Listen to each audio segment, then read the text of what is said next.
इस चिड़िया के इसके कैसे ऐसा होगा, तोते से ऐसा होगा, कबूतर से ऐसा होगा, सांप से ऐसा होगा, पशु से ऐसा होगा। इस तरह की बातें भी तंत्र मंत्र वाले बता देते हैं। लोगों के घर के बाहर क्या किया जाए तो ऐसा होगा, तो उस पर ऐसा हो जाएगा। कई लोग तो डरते हैं, कहते हैं ऐसे तंत्र होते हैं जिससे कि दूसरे को कमजोर कर दिया जाए, उसे बीमार कर दिया जाए। तो अंधविश्वास से कब मुक्ति मिलेगी, उसके लिए कौन सी ऐसी दवाई इजाद होगी? चीन के कोविड से लड़ने के लिए तो हमारे पास इलाज है, लेकिन अंधविश्वास और कब से हमारे जितने महापुरुष हुए उन लोगों ने अंधविश्वास के खिलाफ कितने आंदोलन चलाए, अभियान चलाए।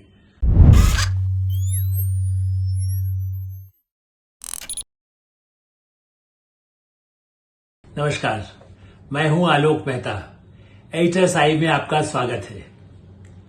नेताओं का अंधविश्वास, चुनाव जीतने के लिए अंधविश्वास, घर बनाने के लिए अंधविश्वास, दफ्तर जाने के लिए अंधविश्वास। भारत कहां अंतरिक्ष पर पहुंच रहा है, भारत चंद्रयान छोड़ रहा है और परमाणु शक्ति है। दुनिया की चिकित्सा के क्षेत्र में भारत का नाम है, लेकिन भारतीय राजनीति में अंधविश्वास पीछा नहीं छोड़ रहा है। अब इस समय चुनाव का माहौल है। 5 राज्यों के चुनाव में विभिन्न राज्यों के लिए ज्योतिष, तंत्र मंत्र, इसकी चर्चा थोड़ी बहुत होती रही है। लेकिन तेलंगाना जहां मतदान हो रहा है और जिसके लिए बिल्कुल अब चुनाव प्रचार खत्म सा हो गया, ऐसी स्थिति में प्रधानमंत्री नरेंद्र मोदी, उन्होंने स्वयं सभा में कह दिया कि भाई क्या इस प्रदेश को वैसे चलाया जाएगा जो इसलिए अंधविश्वास के कारण फार्म हाउस में बदल जाते हैं, करोड़ों रुपए लगा देते हैं। उनका इशारा था तेलंगाना के मुख्यमंत्री केसीआर, के चंद्रशेखर राव। तेलंगाना के निर्माण के लिए उस आंदोलन में हम लोग भी उनके थे कि किस तरह से जमीनी आंदोलन चलाया, जो वर्षों तक जो नहीं हो सका था सपना कई दशकों से, वो पूरा हुआ। वो मुख्यमंत्री बने। लगा कि चलिए ये भी एक लोकतंत्र की जीत है, एक नई पार्टी बनी और उसके बाद भी वो उन्होंने सफल हो गए तेलंगाना को बना करके, उसका गठन होने के बाद। लेकिन लगभग 10 वर्ष राज करने के बाद भी वो कितने अंधविश्वासी हैं, ये जान करके तेलंगाना की जनता को तो दुखी होना ही चाहिए। क्योंकि कई ऐसे मौके आए, विधानसभा को चुनाव कराना है, भंग कर देना है, तो वो अंधविश्वास भरोसा करते हैं। ये दफ्तर ठीक नहीं होगा, ये घर ठीक नहीं होगा, और इससे यहां इस घर का मुंह इधर होगा, इधर लाइट नहीं आएगी तो ऐसा हो जाएगा।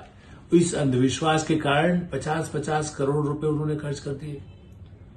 कभी यज्ञ करवा रहे हैं, कभी कुछ उसी तरह से जैसे कह सकते हैं जो आया उसके अंधविश्वास में, उसके जादू टोना जिसको कह सकते हैं, तंत्र मंत्र, कुछ और उनको बता दिया जाता होगा। ये तो हमें नहीं पता चलता कि क्या क्या वो करते हैं, लेकिन इस बात की पुष्टि उनके जो करीबी लोग हैं वो भी करते हैं। और कहने को ये कह सकते हैं कि और भी तो नेता करते रहे हैं और करते हैं, हम ये नहीं कह रहे। लेकिन एक मुख्यमंत्री के पद पर बैठा व्यक्ति यदि समाज का, सरकार का करोड़ों रुपया इस तरह से खर्च कर दे अंधविश्वास के कारण, तो ये प्रश्नचिन्ह लगाता है।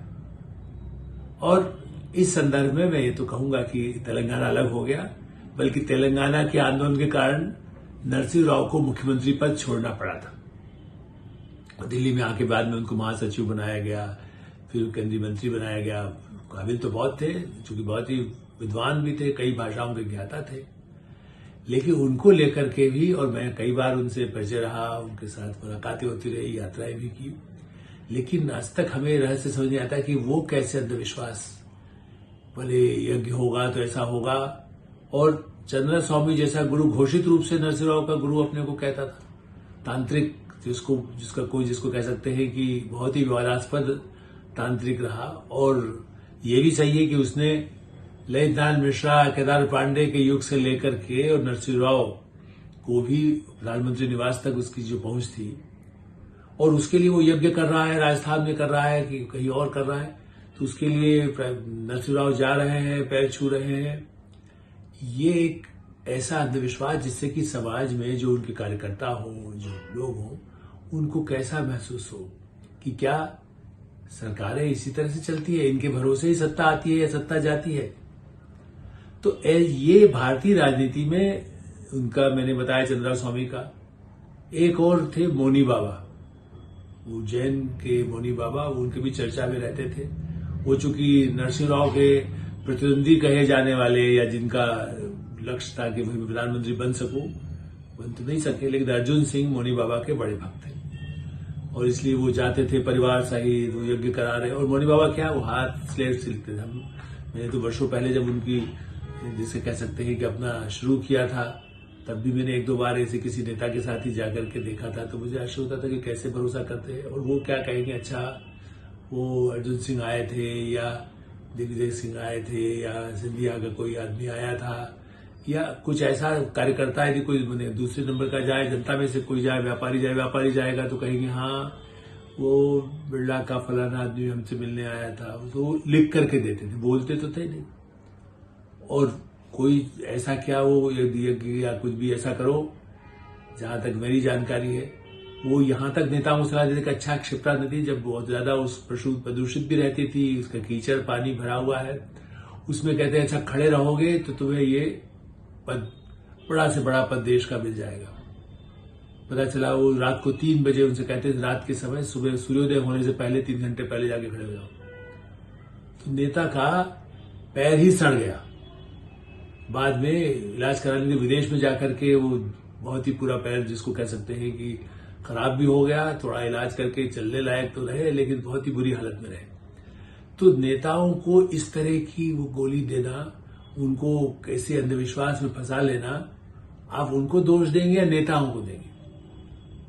चंद्रा स्वामी हो, मौनी बाबा हो, या और भी कई ऐसे नेता रहे जो उस तरह के तांत्रिकों के चक्कर में, भाई ठीक है, पूजा पाठ करना एक आस्था का प्रश्न। चलिए मंदिर जाते हैं, लोग कहेंगे देखिए भाई प्रधानमंत्री, अभी तो इस पर भी लोग कहेंगे प्रधानमंत्री कभी मथुरा चले गए, कभी तिरुपति चले गए, ये तो उनकी आस्था है, वो बचपन से जहां जाते रहे। कोई यज्ञ करे, यदि उसको आर्य समाज में विश्वास है या दूसरे ढंग से भी हो, यज्ञ एक अपने भावना से, गृह प्रवेश के समय कोई यज्ञ कर रहा है, विवाह के समय, किसी उत्सव के समय, या चुनाव को भी पर्व मानते हैं, तो आप उस समय, लेकिन एक धार्मिक आस्था और अंधविश्वास में अंतर है, ये मैं स्पष्ट कर रहा हूं। मैं ये नहीं कह रहा हूं कि जिसकी धार्मिक आस्था से उसको आस्था है, उसको लगता है कि ईश्वर की कृपा से मुझे पद मिलेगा, तो फिर भी समझ में आता है। लेकिन कोई कहे कि आप ऐसा करो कि नींबू और मिर्ची का माला पहनोगे और निकलोगे जुलूस, तो उससे तुम्हें जरूर फायदा होगा, तुम चुनाव जीत जाओगे। और हम देखा ऐसे लोग भी, जो ऐसे नेता निकले, वो चुनाव हार गए। बड़े बड़े प्रगतिशील कहे जाने वाले नेता में देखे, जो बड़े लेफ्ट उनको माना जाता था इंदिरा गांधी के समय में, एक नाम हेमचंद्र बहुगुणा का भी था, जो खुद भी उस समय भी कुछ उभर करके आते थे, तो लोग उनको भी मानते थे कि वो उत्तर प्रदेश के मुख्यमंत्री रहे, प्रधानमंत्री बन सकते हैं। तो उनको भी कोई कहता कि वहां यज्ञ करा रहे हैं, तो वो सहमति देते, चलो यज्ञ होगा, शायद उससे कुछ हो जाए फायदा। मतलब ऐसी कोई तांत्रिक किस्म के जो यज्ञ होते हैं, वो ठीक है, पब्लिकली तो नहीं स्वीकार करते थे, लेकिन दूसरे लोग जो उनके करीबी है, वो सब इससे आश्चर्य करते रहे। तो भारतीय राजनीति में जब दुनिया में आप जाते हैं, और चंद्रा स्वामी ने तो मिसेस थेचर को, मार्गरेट थेचर को प्रभावित कर दिया। उस समय नटवर सिंह, जो विदेश मंत्री भी भारत के रहे, को मौका आया, वो इंदिरा गांधी के समय से ही उनका प्रभाव था, विदेश सेवा में रहे थे, तो किस तरह से उसने अपनी जगह बना ली। और वो जाकर के कहीं, जैसा होता है ना बड़े राजनेताओं का, बताते हैं लंदन जाकर के, और मिसेस थेचर से भी मुलाकात हो गई। नटवर सिंह ने भी कह दिया भाई हमारे यहाँ के हैं जो बड़ा एस्ट्रोलॉजिकल या कुछ बताते रहते। अब ये अलग बात है, कहने को तो ये भी कहा जाता है कि भाई वो हथियारों के माफिया, इस तरह के लोगों से भी, हथियारों के सौदागरों से भी, वो कहीं न कहीं सौदेबाजी में ऐसे लोगों का उपयोग होता रहा। तो तांत्रिक और ज्योतिष दोनों का प्रभाव भारतीय राजनीति में और सत्ता की राजनीति के लिए तो बहुत ही होता रहा। कारपोरेटर बनना है, एमएलए बनना है, एमपी बनना है, मंत्री बनना है, मुख्यमंत्री बनना है, प्रधानमंत्री बनना है। अच्छा, जब वो ये करेंगे तो उसमें क्या होता है, जो अफसर है वो कहता है अच्छा किस तांत्रिक और किस जारी ने, किस पंडित ने, किस एस्ट्रोलॉजर ने बताया था, ज्योतिष ने, उसके पास जाते हैं। जब उसके कहने से वो मंत्री बन सकता है, तो हो सकता है मुझे चेयरमैन का पद मिल जाए। मतलब अधिकारी भी जो जाते हैं, ऐसे ऐसे अंधविश्वासी अधिकारी हमने देखे, बाद हाथ में 10 उंगलियां अंगूठा सहित यदि है, तो वो कहेंगे 10 के लिए एक एक अंगूठी बता देंगे। 1-1 लाख, 5 लाख, 10 लाख, नीलम हो, चाहे मुखराज हो कि हीरा हो कि मोती हो, हर तरह के अंगूठियां पहन लेंगे, ऐसे लोग हमने देखे। और बड़ा ऐसे ऐसे नेता लोग उसको लेके घूमते रहते हैं, उनको लगता है कहीं इससे जाने से होगा। और ये नहीं है कि ये कोई भारतीय ज्योतिष वाली बात है। कई लोग ऐसे हैं जो दूसरे धर्म, मतलब हिंदू धर्म के हिसाब से जो ज्योतिष होता हो, लेकिन ऐसा नहीं है कि जो मौलाना है, या ईरान तक मैं ईरान गया था, तो ईरान में भी ऐसे लोग मुझे मिले जो उन्होंने बताया आपको मिलना है, यहाँ भी इस तरह के वो जानते हैं जो ज्योतिष के आधार पर बताते हैं क्या होने वाला है। ईरान की स्थिति देखिए आप, पाकिस्तान में भी कि वो बहुत ज्यादा जानकार हैं। इमरान खान की पत्नी तो यही है कि जादू टोना ही करती थी, इसी तरह फंसाया हो, तो कितने आरोप पब्लिकली आए हैं। तो भारतीय राजनेताओं का असर तो दुनिया में होता है, खाली अफसरों पर, लोगों पर नहीं हुआ, दुनिया के नेताओं पर। अमेरिकी रोनाल्ड रेगन की पत्नी तक वो करती थी, अच्छा कौन सा लाल रुमाल यदि लगा करके पति जाएंगे तो ठीक रहेगा कि नहीं, नैन्सी रेगन जो है। तो भारतीयों का असर जो राजनीति में हुआ, और लेकिन चलिए वो 40-30 साल पुराने किस्से हैं, लेकिन आज भी जब इतनी प्रगति हो गई है, तब नेता जो ऐसे बड़े पदों पर पहुंचते हैं, यदि वो ये सब जब हरकत करते हैं अंधविश्वास का, तो वो किस तरह का ये भी एक नशा है कि ये करेंगे, ये नहीं किया, अच्छा ये दशा ठीक नहीं थी तो इसलिए ऐसा करना होगा, ये चिड़िया के इसके से ऐसा होगा, तोते से ऐसा होगा, कबूतर से ऐसा होगा, सांप से ऐसा होगा, पशु से ऐसा होगा। इस तरह की बातें भी तंत्र मंत्र वाले बता देते हैं। लोगों के घर के बाहर क्या किया जाए तो ऐसा होगा, तो उस पर ऐसा हो जाएगा। कई लोग तो डरते हैं, कहते हैं ऐसे तंत्र होते हैं जिससे कि दूसरे को कमजोर कर दिया जाए, उसे बीमार कर दिया जाए। अब ये धारणाएं कभी कुछ सही निकलती है, कभी नहीं निकलती है, और इसीलिए हमारा जो अनुमान है, कई नेताओं से बात होने के बाद, जो नेताओं के मीडिया के लोगों ने जो बात की, उससे पता चलता है कि इस बार के 5 राज्यों के चुनाव में भी, चाहे मिजोरम हो, चाहे राजस्थान हो, मध्य प्रदेश हो, छत्तीसगढ़ हो, और उन सब राज्यों में चुनाव के लिए भी ज्योतिषियों ने भी लाखों करोड़ों रुपया कमा लिया। चुनाव से पहले से ही उन्होंने भविष्यवाणियां शुरू किया, नेताओं को अलग अलग लोग जाके अपना बताए। अच्छा, 2 प्रतिद्वंदी भी आते हैं, दोनों को वो एक फार्मूला बताए। क्योंकि ये भी मुझे मालूम है कि तांत्रिक ये करते हैं कि एक से कहेंगे तो ये करना है, दूसरे को कहेंगे देखो वो ऐसा करने वाला है। अच्छा, इसके अलावा ब्लैकमेलिंग का काम भी करते हैं। तांत्रिक कुछ सेक्स के तरीके बता देंगे कि देखिए इतनी महिलाओं के साथ संपर्क में तुम्हारा होगा, यदि सेक्स का संबंध होगा तो तुम्हें जरूर उसका कुछ न कुछ फायदा मिलेगा, और उससे सत्ता तुम्हें फायदा मिल सकता है। तो पता चला वो है, उसके फोटोग्राफ करा लिए उस तरह से महिलाओं के साथ, और वो किसी प्रतिद्वंदी को जाकर के दे दिया, बल्कि शीर्ष नेताओं तक को दे दिए गए। ऐसी घटनाएं भी हमें पता है, मैं सबके नाम का जिक्र करना ठीक नहीं लगता, क्योंकि कुछ दुनिया में है, कुछ नहीं है, लेकिन ऐसे ऐसे प्रकरण सामने आए हैं इस अंधविश्वास के चक्कर में कि अन्य जिसका कोई नहीं हो बेचारा, वो बाद में जब ऐसे ही पता चला, किसी ने पता चला, तो उसको हार्ट अटैक हो गया, हृदय गति से डेथ हो गई। एक नेता थे, केंद्र में मंत्री रहे।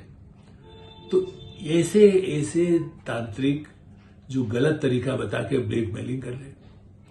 और चंद्रा स्वामी को तो चंद्रशेखर जैसे नेता, यूएटर को प्रधानमंत्री वो भी बने। अब ये ठीक है, नरसिंह राव की तरह उतना सार्वजनिक रूप से वो नहीं करते थे, लेकिन फिर भी चंद्रा स्वामी से उनका बड़ा अच्छा संबंध था। चंद्रा स्वामी की पहुंच तो कई नेताओं तक रहती थी। तो ऐसे तांत्रिक, और उसके अच्छा एक की वजह से क्या होता है, दूसरा भी उसी तरह का फार्मूला ले आता है। जो अशिक्षित किस्म के तांत्रिक हो, जो कुछ नहीं जानते, न ज्योतिष का उन्हें ज्ञान हो, न भविष्य का, अपने भविष्य का पता नहीं है, ये कुर्सी बनाया है, ये 50,000 की है या 2 लाख की कुर्सी बना के रखी गई है। जब तुम मुख्यमंत्री बनोगे, जब तुम प्रधानमंत्री बनोगे, तो यहीं पर आके बैठना, तुम्हारे लिए बनाइए। तो 2 लाख रुपए कोई जो सो कॉल्ड तांत्रिक और पुजारी, और जिसको कह सकते हैं कि ऐसे ज्योतिष, उसका तो नहीं होता। वो तो उसी से, उसके किसी समर्थक से लेता है, कहता है साहब कुर्सी बना दो, इसके बाद तो इसी पर आकर बैठेगा। और ऐसे लोगों को हमने देखा कि उसके बाद वो बने ही नहीं जीवन भर, उस शीर्ष पद पर कभी नहीं पहुंचे, लेकिन पता चला उनके लिए कुर्सी बना करके 2 लाख रुपए उस पर भी कार्य करा दिया। उनके मकान बदल लीजिए, मकान बनाना है, इसके मकान को तोड़ करके दूसरा मकान बनाइए, उसमें शिफ्ट हो जाए, जैसे केसीआर के मामले में हुआ। तेलंगाना में या परिवार के सदस्यों के लिए इसको बेटी को नहीं बढ़ाओ, बेटे को बढ़ाओगे तो उससे फायदा होगा। कांग्रेस के भी कई नेता, जैसा मैंने कहा, भारतीय जनता पार्टी में भी होंगे, समाजवादी पार्टी में भी रहे हैं, या कम्युनिस्ट पार्टी के भी कुछ लोग होते हैं जो वैसे कहने को बड़े प्रगतिशील हैं, लेकिन उनको भी कोई न कोई ऐसी राय देने वाले लोग कम से कम उनसे जाके तो मिलते रहे। ऐसा नहीं है कि दूसरे नॉर्थ ईस्ट के लोग, उनको भी बड़ा भरोसा होता है। भारत के दक्षिण भारत में भी, जैसा इसीलिए मैंने कहा, तेलंगाना, आंध्र प्रदेश, कर्नाटक, करोड़ों रुपया, मैंने उससे जाके विदेशों में स्पेशल प्लेन से लोग आते जाते हैं, इस तरह के जो बताने वाले, भविष्यवाणी करने वाले हैं, और वो सच नहीं निकले तो वो कहेंगे अभी ऐसा मंगल ठीक नहीं था, बृहस्पति ठीक नहीं था, शुक्र की दशा ऐसी हो गई, शनि की दशा ऐसी हो गई, और बाद में फिर भी उसका पीछा नहीं छोड़ा जाता। तो अंधविश्वास से कब मुक्ति मिलेगी, उसके लिए कौन सी ऐसी दवाई इजाद होगी? चीन के कोविड से लड़ने के लिए तो हमारे पास इलाज है, लेकिन अंधविश्वास, और कब से हमारे जितने महापुरुष हुए उन लोगों ने अंधविश्वास के खिलाफ कितने आंदोलन चलाए, अभियान चलाए, चाहे स्वामी दयानंद हो, चाहे राजा राम मोहन राय हो, ऐसे स्वामी विवेकानंद हो, इन सब लोगों ने अंधविश्वास, भारत में अंधविश्वास दूर करने के लिए उस काल से शुरू किया, महात्मा गांधी से लेकर के और बाद तक। आज भी ये कहा जाता है कि भाई नई पीढ़ी को कम से कम इस अंधविश्वास के जाल से बचाना है, लेकिन जब ऐसे नेता हो, मुख्यमंत्री हो, जो इसके आधार पर ही चुनाव जीतने हार करते हो, तो उन्हें कौन सिखाएगा? कब वो समय बदलेगा, हमें भी प्रतीक्षा करनी होगी। लेकिन चुनाव के समय, चूंकि प्रधानमंत्री ने इसका उल्लेख किया, तो हमें लगा कि कुछ और भी बातों का जिक्र कर देना चाहिए। HSI में इतना विराम देते हैं। आप HSI को सब्सक्राइब करिए और मित्रों को फॉरवर्ड करिए। आपकी अपनी राय हो वो भी अवश्य बताएं, हमें अच्छा लगेगा। निरंतर हम कुछ ऐसे दिलचस्प किस्से और कुछ घटनाओं पर टिप्पणियां, जो संपादक का एक अपना रोल होता है, पत्रकार का रोल होता है, वो आपको बताते रहेंगे। धन्यवाद, नमस्कार।